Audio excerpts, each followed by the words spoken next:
Municipal Administration and Urban Development. Speaker, sir. Answer to question A is yes, sir.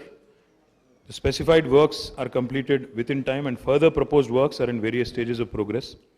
B and C, yes, sir.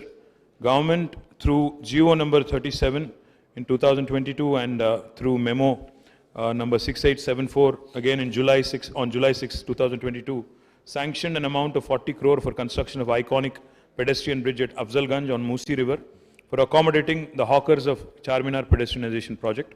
The tenders for the same were called 4 times, but unfortunately no bidder had participated.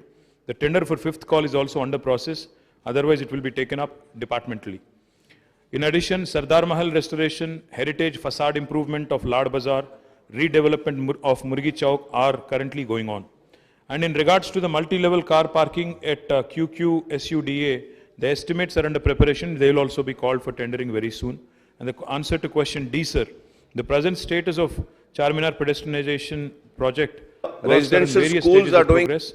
Further, with all the current active ongoing projects and new projects proposed, the total project will be completed before the end of 2024, sir. Janab Akbaruddin sir.